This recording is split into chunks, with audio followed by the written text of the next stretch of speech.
to you about the link between creative genius and mental illness. This is a quote by Joan Clark from the movie The Imitation Game. It says, "Sometimes it is the people who no one imagines anything of who do the things no one can imagine."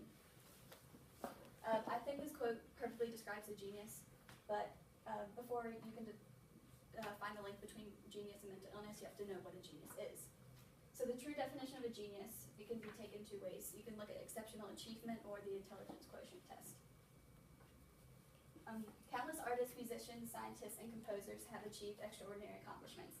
Albert Einstein worked on the theory of relativity, Stephen Hawking worked on quantum mechanics, and Beethoven and his many symphonies. All of these accomplishments that they did make them geniuses. The other way of looking at a genius is looking at an IQ test. A score above 140 on the test makes a person a genius. Even though there's two ways to determine a genius, these two ways have very little in common. Geniuses with high IQ scores don't always create original or significant accomplishments, and geniuses who are exceptional achievers don't always have high IQs. Because of this, the best way to determine genius is to look at accomplishments, because that is harder to achieve. From left to right, these are geniuses that suffered from mental illness. On your left is Ernest Hemingway, then Sylvia Plath, John Nash, Robin Williams, and Vincent van Gogh. All of these people suffered from divine madness, or theomania, as the Greeks would call it. And both of these terms refer to unusual conditions or behaviors attributed to the intervention of God. Van Gogh is a very famous painter who painted The Starry Night and Cafe Terrace at Night. He suffered from mood disorders throughout his entire life. In the last year and a half before he committed suicide, he suffered from psychotic mania and depression. And even though he was suffering, he was able to create more than 300 of his greatest paintings. Many who suffer from mental illnesses choose suicide as a way to get out of them. Opposite of the norm, J.K. Rowling harnessed her creativity from this mental illness and created her most famous book series, which was Harry Potter. She suffered from depression and suicidal thoughts, but she knew she needed help, so she got it, and she became the richest woman in Britain. Kay Redfield Jamison is a professor at Johns Hopkins University School of Medicine, and her study that she did backs up the idea of a tortured genius. And a tortured genius is a person that becomes a slave to their work and becomes consumed with perfection and will stop at nothing to achieve it. Her study includes 50 writers and artists from Britain, and it was concluded that more than 38% have been treated for a mood disorder. It was also concluded that mental illness allows for more creativity. Another study done by Nancy Andreasen was of 60 people, half of them being writers from the University of Iowa's Writers' Workshop, and the other half being control subjects of the same age, gender, and educational achievement. From the study, it was concluded that 80% had some type of mood disorder, and 30% of the 80% either had bipolar 1 or 2. And this study became very famous.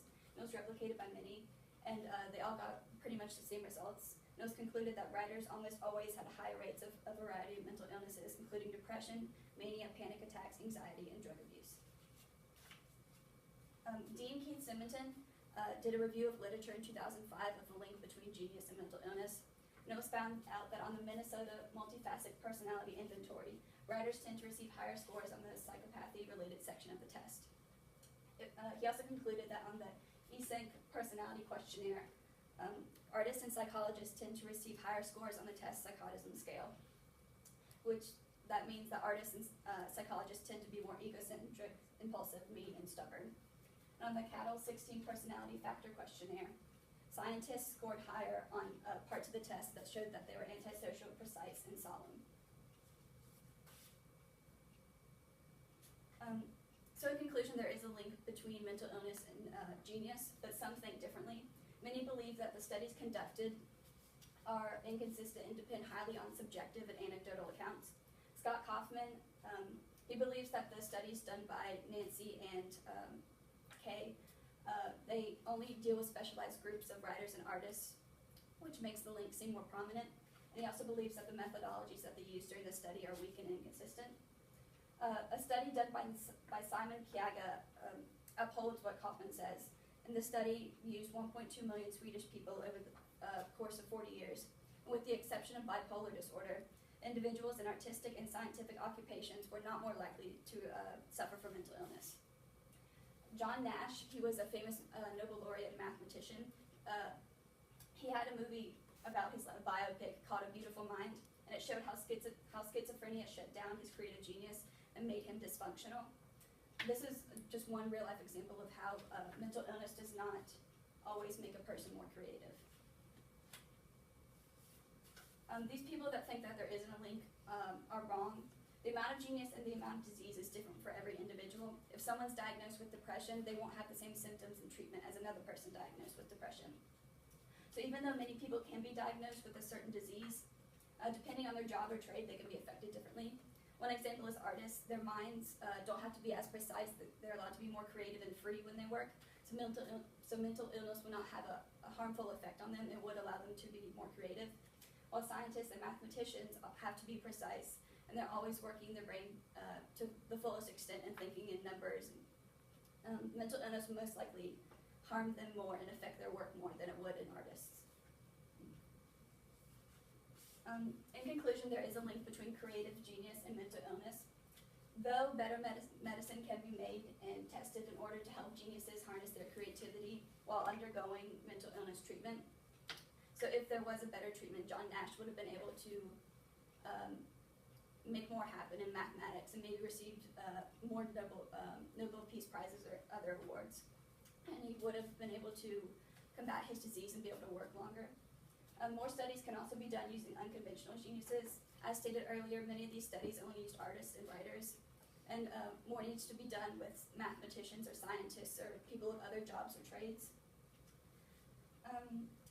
Also, the analysis of hundreds of life factors can be done to look for common factors or influences. So like maybe the time when you start to walk would affect whether you get some certain mental illness or whether you become a genius and have mental illness. This is a quote by Nancy Andreasen. Some people see things others cannot, and they are right, and we call them creative geniuses. Some people see things others cannot, and they are wrong, and we call them mentally ill. John Nash, like many others, are both. Thank you for watching. Okay, I have a few questions before we end. This is about your source selection and use. How did you select the strategies you used to gather information or conduct research, and were they effective? I used EBSCOhost, and I looked up studies that people have done, and there's very few studies that are out there right now. But I chose these people because they were these studies have been replicated many times, and many people believe that they were good and solid, and their methodologies were very good. And I also looked at not the authors, but the people who conducted the studies had done over the years. So like Kay Redfield Jamison, she was a professor at Johns Hopkins University School of Medicine. So that's one reason why I chose her, because I knew that she was good and I knew that her work would be right. Okay, great. And explain the level of certainty you have about your conclusion, solution, or recommendation.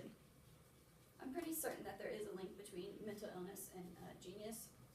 As stated, artists most likely won't be as affected by it as scientists or mathematicians, and I feel like that is right because Vincent van Gogh, who was an artist, was not affected by his mental illness, and he was still able to create 300 of his most famous pieces, while John Nash, who was a mathematician, was not able to work because of his mental illness. So I believe that there is a link, but it depends on the job trade about whether it helps you or hurts you.